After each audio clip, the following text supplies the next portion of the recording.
Hello mga tao! So what's up mga tao? Ako ulit ito. So ito na nga mga tao. Bago kami umalis, nagkikwentuhan muna kami at nagkukulitan. Di namin alam kung anong pinag-uusapan na namin dito. Basta nakaputi kami, lahat ang alam ko. At syempre guys, dito pala kayo pupunta sa SM Ordaneta. Kasama ko ang pinsan ko, mama ko at kapatid ko. So tara, samahan nyo kaming gumala ngayong araw. Alam nyo ba guys, napakainit ngayon at sa sobrang init na hilo na yung mga kasama ko, 'di ba? Naalala ko pa nangyari yan. Sobrang late na nga 'to eh. Di ko alam ba't ko pa naalala yung mga ganyan. Huy! Joke lamang. So ayan guys, for the sayang mga person. Pero legit guys, grabing init ngayon sa Pangasinan. As in grabe, hindi maiwasan talaga. Like, parang puputok na yung utak mo. Di ko alam kung dito lang ba sa amin. Kaya din ba? Tanong ko lang. So yan guys, after naming makapasok, diretso muna kainan kasi lunchtime na rin to. So tara, samahan nyo kami. Ayan guys, naglakad. At syempre, pinag-isipan na namin kung saan kami kakain. So saan nga ba? Sa masa, 'di ba? Pangmasang, pangmasa yarn. So sa Jollibee pala kami kumain. Jollibee baka naman. So ayan o, kinamay na ni Kendra. Ay ni Shawen pala. So guys, alam niyo ba kung saan, ang alam ni Kendra kung saan ngayon punta? Siyempre, ang alam ng bata, sa ano lang kami? Sa Maya. Doon lang naman na sana yung mga yun. Eme lang, pero legit. Para hindi magselos yung batang naiwan. Kasi pag nilahat ko pa yun ako, hindi ko na alam kung saan na aabot ang aming lakas ni mama.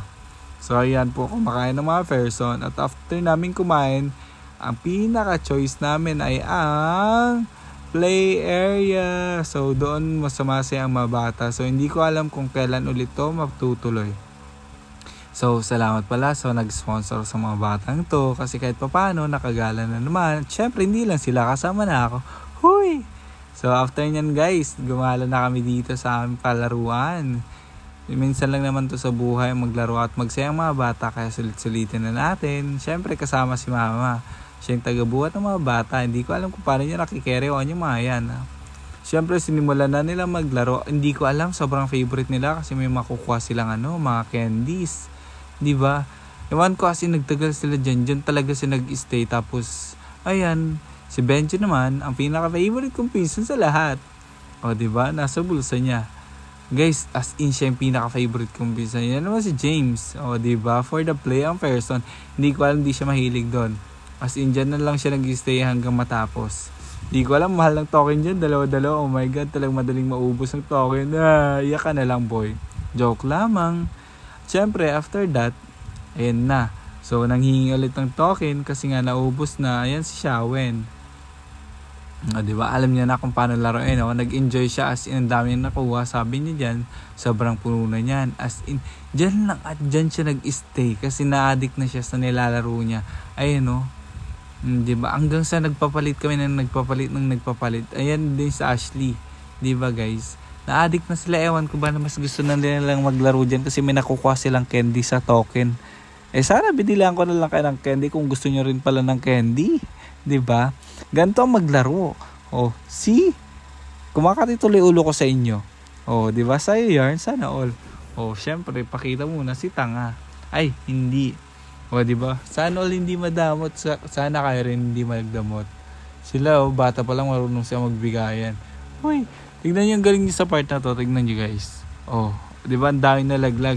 Every time naman nalalaglag, kinukuha agad nila. As in, hindi ko alam. As in, dito na talaga siya nag-stay. Hindi ko alam bakit. Hindi ko alam. So guys, to cut the long story short, ayun, magkikwento muna ako. Kasi, sobrang sarap lang sa feeling na nakikita mo yung bata na sumasaya. Lalo, okay na sa'yo yung makita mo lang silang masaya. 'Di ba? Lalo yan si Kaya, si Benjo, ayan sumasakay na. After niya dun guys, napagod na siya. Kaya dyan naman, I believe I can fly. I believe in heaven. Singer ka boy. So after namin dyan guys, may isa pa kami pinuntahan. Hindi lang dyan. Ayan, for the basketball naman. Alam nyo ba guys, naka-unlimited yung bola. Hindi ko alam ba't di nag-lock. Ayan as in naka-unlimited kung mapapansin nyo guys. Hindi na gumagana yung oras, hindi na gumagana yung score, wala na lang. As in nag-unlimited. Ayan, pati si mama naglaro na. Hindi ko alam, naging bata na. Teenager yarn. Ewan ko kung anong kinukulkul. Alam nyo guys, As in, nahilig yung mangkulkul yung ugaw na yun. Agkwanta.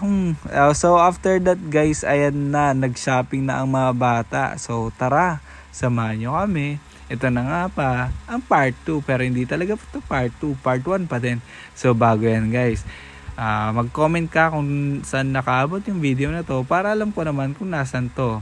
'Di ba? At ayun na guys, naghahanap na sila mga sleeper nila, mga ano-ano, kung anong pwede nilang magamit para sa kanila. Ayan, syempre for the sukat, pero ayaw pa rin, ang hirap nila kasama after ang mga sleeper, madamit naman, makailangan nila kasi malapit na namang pasukan. So thank you pala sa pinsan namin para bilhan itong mga to. At after that, di ba, siya na daw muna ang conductor. Thank you pala sa pinsan kong nagpasaya sa mga to. At sa totoo lang guys, sila yung mga bunso naming pinsan. Maraming salamat. So hanggang dito na lang. Paalam!